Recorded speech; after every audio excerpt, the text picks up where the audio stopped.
እባክህ ዶክተር እንደምንም ብለህ ነገር አስተካክለው። ይቅርታ እሱ ደግሞ ምን ማለት ነው?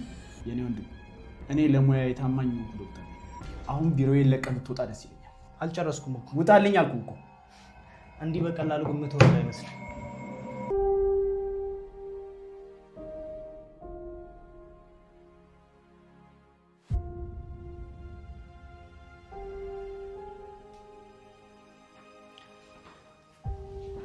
ሀኒች እስካሁን አልሄድሽም? አዎ አልሄድኩም። ምን ሆነሻል? የተጨነቅሽ ትመስያለሽ። በጣም ጨንቆኛል አሴር። ምነው ሀና ምን ሆነሻል? ሰዎቹ እኮ እስካሁን አልሰሙም። ትናንት ምንም አላሉሽም ማለት ነው? ምንም አላሉኝም፣ ግን ሁኔታቸው ደስ አይልም ነበር። እና ምን ይሻላል? አላቅም አሴር፣ ብቻ በጣም ነው የጨነቀኝ። በቃ አንቺ አትጨነቂ፣ ከሰሙ ሰሙ ነው በቃ። ቢሆንም አሴር በጣም ያስፈራል። ይገባኛል ሀና፣ ያው ግን ሁሉም ነገር ለበጎ ነው ከማለት ውጭ ምንም አማራጭ የለን። ብቻ እንደው አምላክ ልባቸውን ያራራልኝ። አትጨነቂ ሀኒቾ፣ አምላክ ድሃን ጥሎ አይጥለውም። እሱስ ትክክል ነህ። እኛ ተጨነቁ ቢለን ነው እንጂ እሱ ካሰበልን እኮ ፈቀቅ አንልም።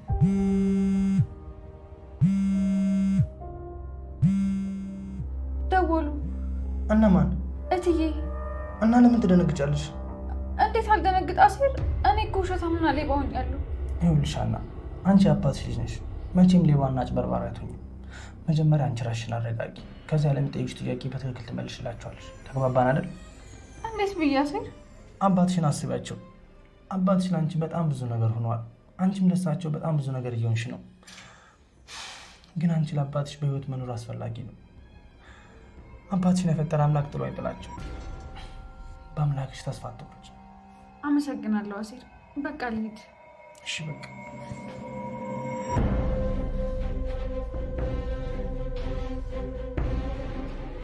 ታዲያ ሀና ምን ሆና ነው ያረፈደችው? ይኸው መጣች።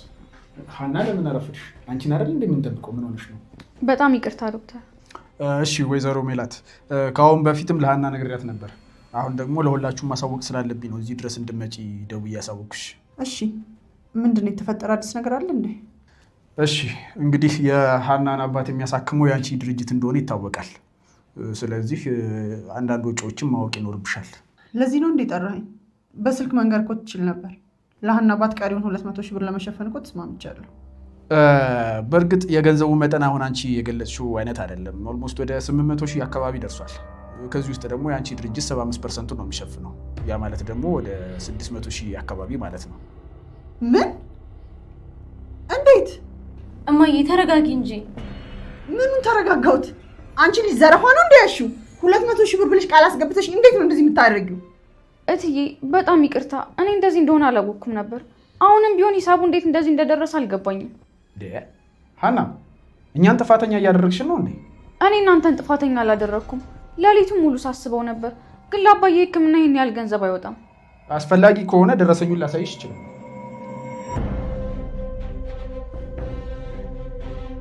ምን ነው እንጂ ቅጥፈትሽ በዛ። እንዳለ የወሰድሽው መድኃኒት እኮ ደረሰኙ ላይ አለ።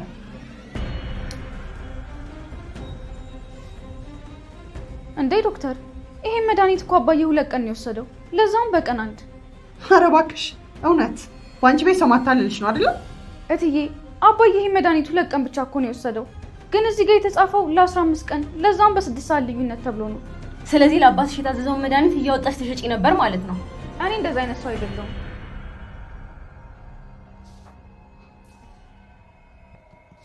ይሄው እትዬ፣ ይሄ መድኃኒት እኮ የመንግስት መደብር 130 ብር ነው። እዚህ ጋር ግን 17500 ተብሎ ነው የተጻፈው። ይሄን ቅጥፈትሽን ታይ ብያለሁ። እትዬ እኔ እኮ ውሸቴን አይደለም። እስኪ ትንሽ እንኳን ፈሪ። የሌባ አይነ ደረቅ መልሰው ልብ አድርቅ አሉ። መድኃኒቱን እያወጣሽ ስትሸጪ ኖረሽ ዶክተሩን ሌባ ልታደርጊ ነው? እትዬ እኔ እንደዛ አይነት ሰው እንዳልሆንኩኝ ያውቁ የለ እንዴ? አንቲ ነኝና ሜላት አላወቅሽኝማ እንደሆንኩ። ኧረ እትዬ አንድ ጊዜ ላስረዳሁት። በቃ ይበቃሻል እትዬ።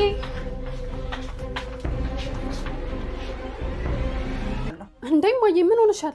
ተይኝ እስኪ ተይኝ። ሰላም የሆንሽውን ለምን አትነግሪኝም? ተይኝ በቃ ምንም አልሆንኩም። እንዴ ምንም አልሆንኩም ትይኛለሽ እንዴ? ምንም ሳትሆኚ ነው እንደዚህ ፀጉርሽን እየነጨሽ የገባሽው? ሰላም ተይኝ አልኩሽ እኮ። እኔ ደግሞ የሆንሽውን ካልነገርሽኝ አልተውሽም። ድሮም እናንተ ናችሁ መጫወቻ ያደረጋችሁ። ደግሞ እኛ ምን አደረግን? የማንንም ልቅምቃሚ ያፈራኝ ካሽ እያላችሁ በቁም ያዘረፋችሁ። ቆይ ስለማን ነው እያወራሽ ያለሽው? ሀና ስለምትባለው ሌባ ነዋ። ስለማን አወራለሁ ሌላ? ምን ሀና? አዎ ሀና። ስሟን ቄስ ይጥራው ደግሞ ስሟን ጠራሁት። ሀና ደግሞ ምን አደረገች? ምን ያላደረገችኝ ነገር አለ? ንገሪኝ እንጂ እማዬ። በቁሜ ዘረፈችኝ እያልኩሽ ነው አይገባሽ? ሀና ነች የዘረፈችሽ? አዎ ሀና። እንዴ ጥብቅና ልትቆሚላት ነው? መች ነው የዘረፈችሽ? እኔማ በምን አውቄው? እሷ ናች መች እንደዘረፈችኝ የምታውቀው። ለምን እሷን አትጠይቂያትም? ኧረ እማዬ ዛሬ ምን ሆነሻል? ቆይ ምንድን ነው እያወራሽ ያለሽው? ለነገሩ እናንተ የሀና ነገር እንደማይሆንላችሁ የታወቀ ነው። የተፈጠረውን ነገር ንገሪኝና እኔም ልወቅ።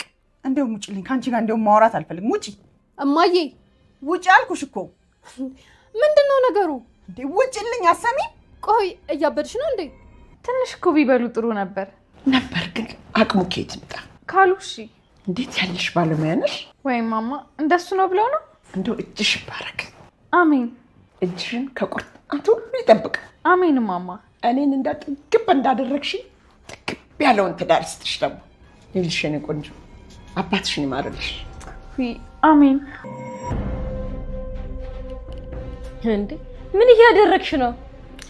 እኔ ያደኩበት አካባቢ የመረቁንን ሰዎች ማክበር ባህላችን ነው። ለምን? የመራቂውን ምኞት በረከቱኛ ላይ እንዲያርፍብን ነዋ። እንዳንቺ አይነቱን አንድ ብቻ ሳይሆን ሺህ ነበር መወለድ ያለበት። አመሰግናለሁ ማማ። አሁን ስራ ስላለኝ ወደ ኪችን ልሂድ። ሸጥ ብታደርጊ ኖሮ የዚችን ልጅ የዋህነት ታይ ነበር።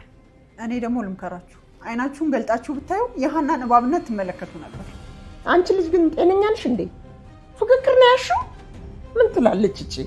ለነገሩ እኔ ከአንቺ ጋር ምን አጨቃጨቀኝ? የማደርገውን አውቃለሁ። እንዴ ሀና ምንድን ነው? የምን ለቅሶ ነው? እስኪ ተወኝ ምናሴ። አሁንስ ሁሉም ነገር ምርር አለኝ። ኧረ ሀና ምን ሆነሻል? ተይ። እትዬን አስቀየምኳቸው። ቆይ ምን አድርገሽ ነው ያስቀየምሻቸው? ምን ያላደረግኩት ነገር አለ? ቆይ እንዴት? ዶክተሩ ግን አሁን ብሎ እንዳደረገው እርግጠኛ ነኝ። ቆይ ዶክተሩ ምን ፈልጎ ነው እንደዛ የሚያደርገው? አላውቅም። ሀና እንደዚህ ማሰብ የለብሽም። እማዬ ስትረጋጋ ሁሉንም ነገር አጣርታ ትደርስበታለች። አሁንስ አይመስለኝም። ይሄ ሁሉ ነገር ከተፈጠረ በኋላ ቤት የመጣሁት ያደረጉትን ያርጉኝ ብዬ ነው እንጂ አሁንስ ጠልተውኛል። እማዬ እኮ ትንሽ ስለምትቸኩል ነው። ታውቂያት የለ? አትፍረጂባት። እኔም ማዝነው በድሌ ነው። ሁሌ የምፈራው ነገር ጊዜ ጠብቆ ያጠቃኛል። አረ በቃ አትጨናነቂ። የሚሆንን እኮ እግዚአብሔር ነው የሚያውቀው። በወደቀ ዛፍ ላይ ምሳር ይበዛበታል አለ የሀገሬ ሰው ሲተርት። ሀና ህይወት ላይም እየሆነ ያለው ነገር ይሄንን ነው የሚያሳየን። ሀና በብዙ መንገድ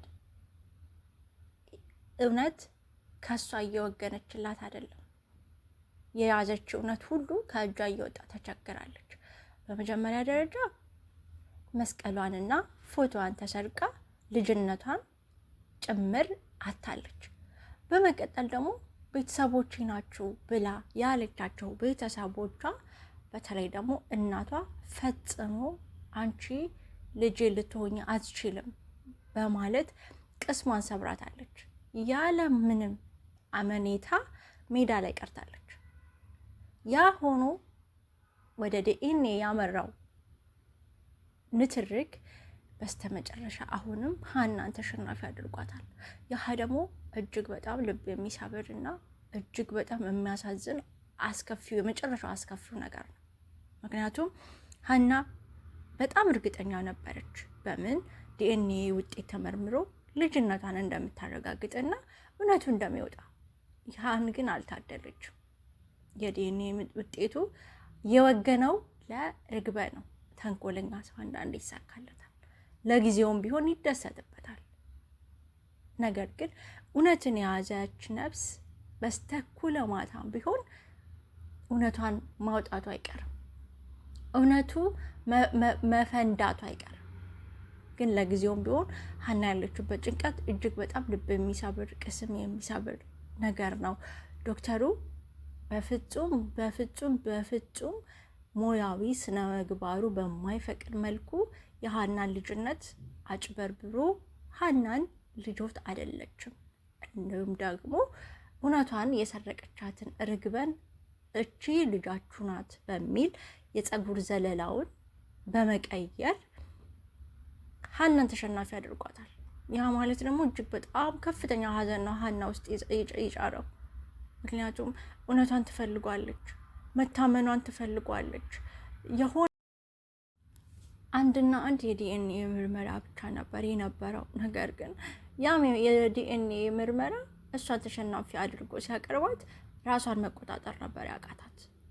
ነገር ግን ሀና በጣም ብርቱና ጠንካራ ሴት ስለሆነች ያንንም ማለፍ እንደምትችል በይበልጥ ደግሞ በጣም ጠንካራ አባት በስነ ልቦና አበርትቶ ያሳደጓት አባት ስላሏት ለአባቷ ስትል መኖር እንዳለባት በደንብ አድርጋ ስላመነች ብዙም ግድ አልሰጠችም።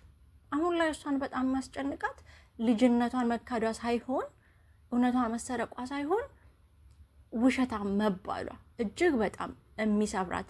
ቤተሰቦቿን አገኘች አላገኘች በተደጋጋሚ እንደተናገረችው ከሆነ ለሀና ምንም ግድ አይሰጣት። ነገር ግን እየሆነ ያለው ነገር ትክክል አይደለም። እውነት ደግሞ ውሸት መቼም ቢሆን ውሸት ነው፣ እውነት ሊሆን አይችልም። በዛ ውሸት ግን እውነትን ድል ያደረጉ የመሰላቸው ወይዘሮ ባዩሽና ርግበ ድላቸውን ሊያጣጥሙ ጫፍ ላይ ደርሰዋል። ነገር ግን በሚገርም ሁኔታ ይሄ እንደማይሆን እኔ ሙሉ % እርግጠኛ ነኝ። ለምን አትሉኝም? የጆሮ ጓደኛ እውነቱን ሊያፈርጥ ጫፍ ላይ ደርሷል።